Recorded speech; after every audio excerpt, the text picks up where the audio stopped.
Bonjour. Bonjour. Nous revenons du festival Étonnants Voyageurs à Saint-Malo. Magnifique festival. Tout à fait. Et sur une idée de Mélissa, nous allons vous proposer un unboxing.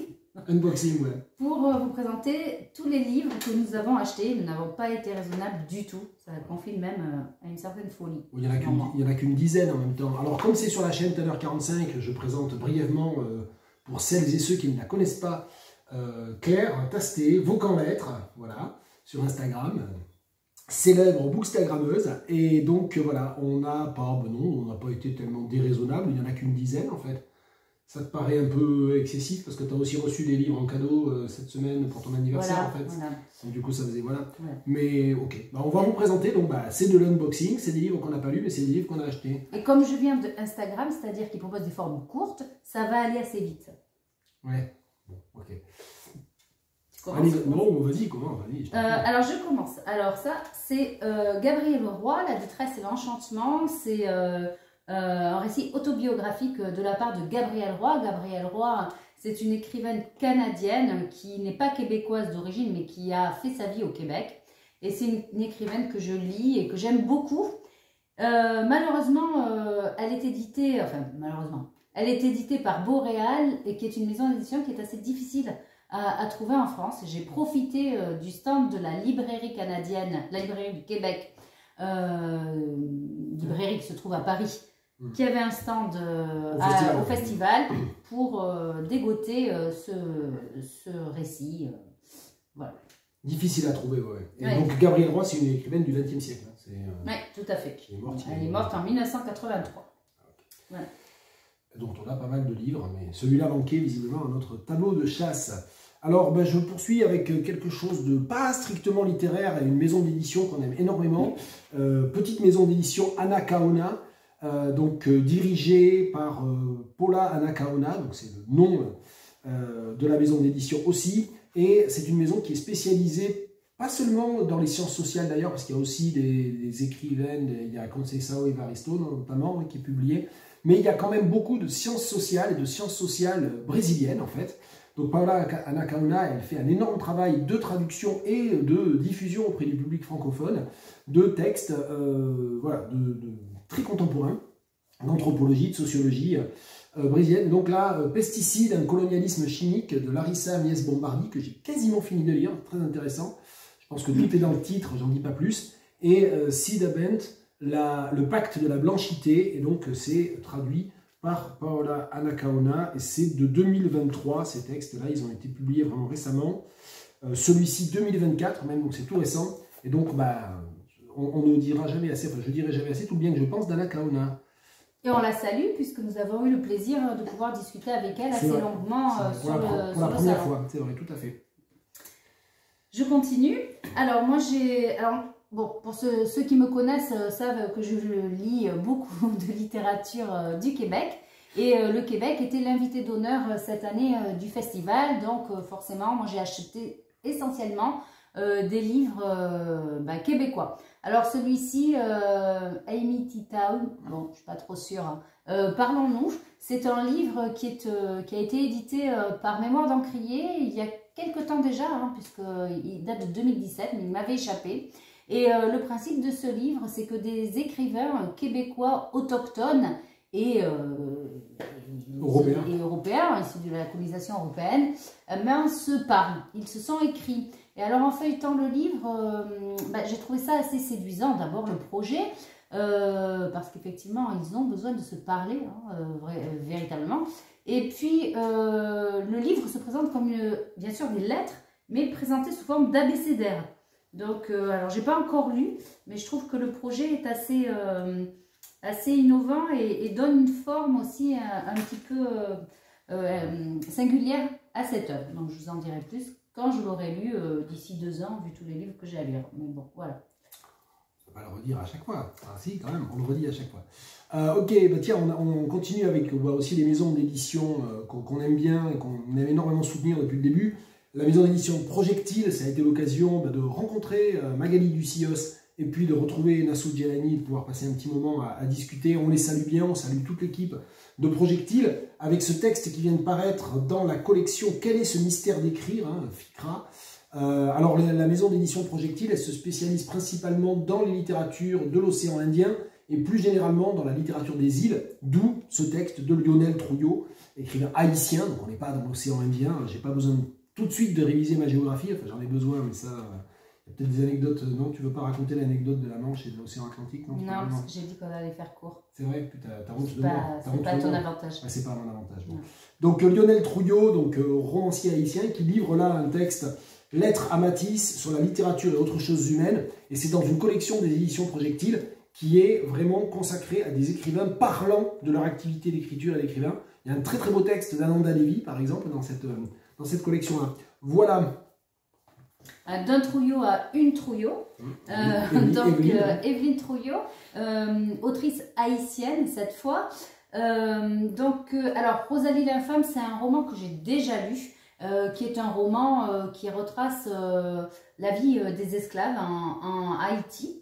C'est un roman que j'ai même étudié avec certains de mes élèves, mais qui n'était plus introuvable en France depuis des années. Non, en France, oui, voilà, oui, et qui n'était plus édité, que le Temps des Cerises avait réédité, et puis qu'ils avaient cessé d'éditer, et sur le stand du Temps des Cerises. Alors moi, le Temps des Cerises, c'est aussi une maison d'édition que j'aime beaucoup, qui a une ligne bien particulière, hein, pour ceux qui la connaissent, qui fait un travail remarquable. Ils ont réédité donc Rosalie l'infâme. Donc évidemment, je l'ai acheté, je ne le relirai pas parce que je le connais bien. Je l'ai relu cette année et j'étais très contente de le trouver. Ce qui serait bien, c'est qu'il fasse un plus petit format et moins cher.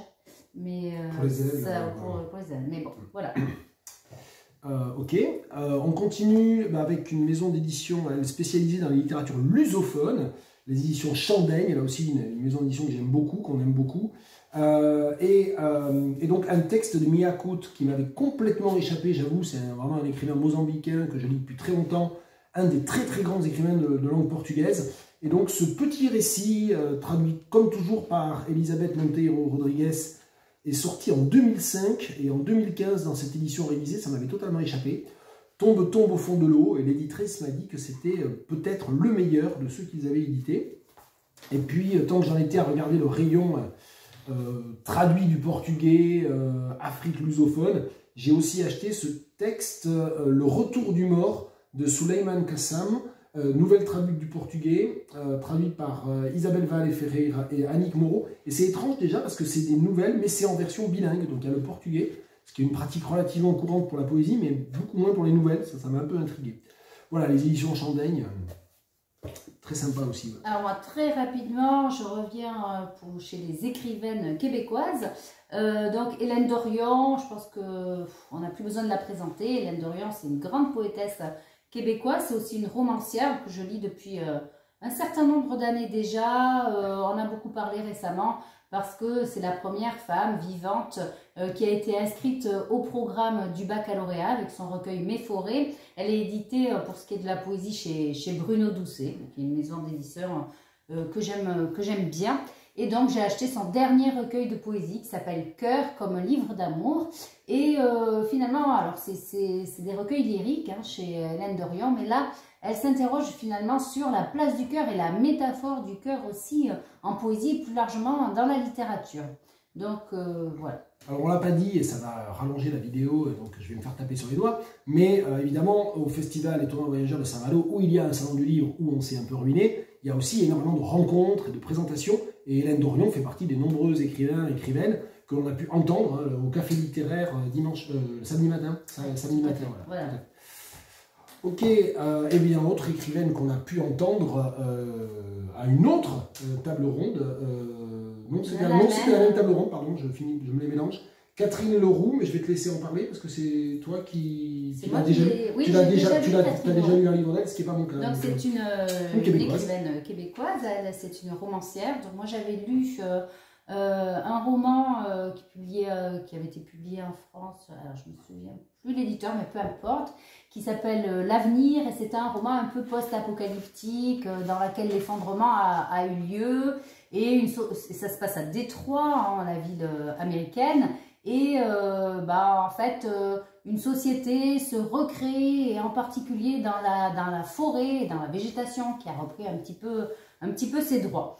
Très honnêtement, je n'avais pas adoré le roman, j'avais bien aimé, je n'avais pas adoré le roman, mais en écoutant Catherine Leroux parler de son dernier roman, Madame Victoria, j'ai été séduite parce que Madame Victoria part d'un fait divers, un squelette de femme a été retrouvé qui portait des vêtements, je crois, d'hôpital, et il se trouve que cette femme n'a jamais pu être identifiée.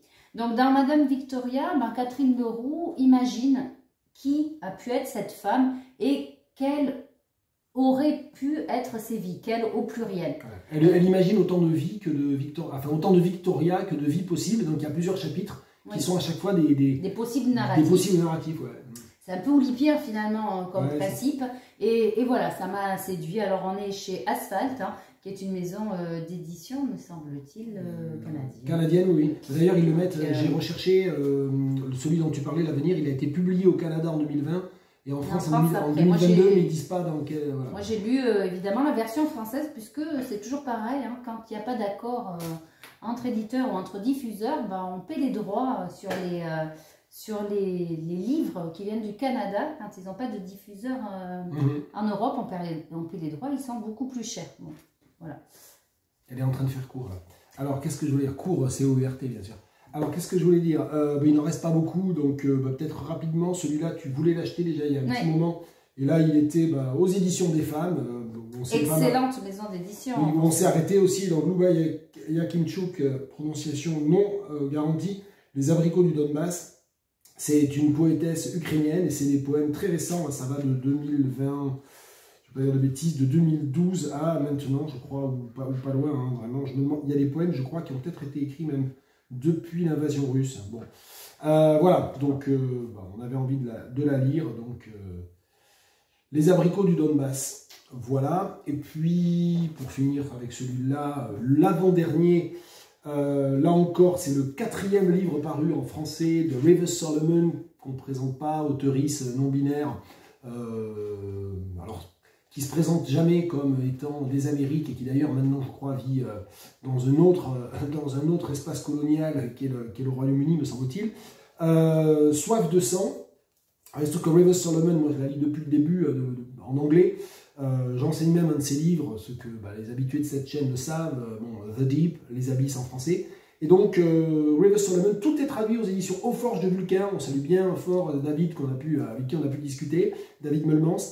Donc, c'est toujours traduit par Francis de Guévremont. Et donc, les 3 premiers livres ont été traduits de l'anglais. Moi, je les avais lus en anglais. Mais celui-là, il est assez particulier parce que ce sont des nouvelles. Et ce sont des nouvelles qui ne sont pas rassemblées en volume en anglais. Donc, en tant que volume, il est complètement inédit en français. C'est un volume vraiment inédit. C'est pas possible de lire ces nouvelles en anglais à moins de faire énormément d'archéologie et de bibliographie. Donc voilà, donc on l'a pas encore lu, mais on a pris un café avec quelqu'un qui nous a dit que c'était le livre de River Solomon qu'il préférait. Donc suspense à suivre. Ce qui tisse un horizon d'attente très fort, parce que déjà les abysses, c'est quelque chose comme livre.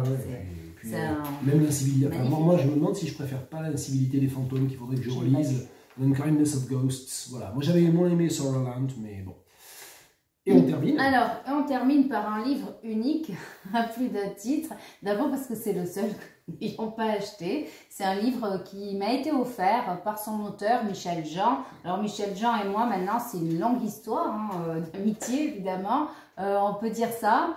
Donc voilà, j'ai été très heureuse de voir Michel sur ce salon avec qui j'ai pu passer un petit moment malgré son agenda très serré, parce que très sollicité, c'est devenu une véritable star au Québec, et donc il m'a offert son dernier livre, Kimik, qui laisse un petit peu le territoire Innu dont Michel Jean est issu lui-même pour partir plus au nord dans le Nunavik, et qui évoque, alors j'ai pas encore lu, mais une histoire de chien de traîneau. Comme chacun des livres de Michel, évidemment, c'est un best-seller au Québec, et là, c'est l'édition québécoise. Je pense qu'il sortira en France dans pas très longtemps. Si vous voulez lire les livres de Michel Jean, il faut aller les acheter aux éditions des Paysages. Voilà, grande maison d'édition, enfin petite maison d'édition, mais grande par sa qualité, qui fait de très très beaux livres et qui a fait découvrir Michel Jean au lectorat français. Donc, voilà. Et on salue aussi Amaury et Laure, avec qui on a longuement parlé, et plus que parlé, on a bu aussi. Ouais, on a mangé, on a passé un petit moment avec eux. Les éditions des Paysages. Et voilà, donc il y a plusieurs livres de Michel Jean qu'on peut vraiment faire venir facilement. Celui-là, pas encore, vous l'avez compris, par des paysages et Coucoum notamment. C'est le seul que j'ai lu, j'avoue, donc je ne veux pas faire semblant d'autre chose. Et j'en avais d'ailleurs parlé en vidéo dans Je range mon bureau il y a un petit moment. Voilà, merci de nous avoir écoutés. Et puis, c'était un petit peu inédit, c'était un peu nouveau. Ouais. Et je ne sais pas si on recommencera ou pas, mais bon, bref. Vous nous direz si vous trouvez sympa le principe de la... J'ai pas des invités d'habitude, mais là, je l'avais sous la main, donc voilà, on va faire comme ça. Voilà. Allez, bonne journée. Bonne journée.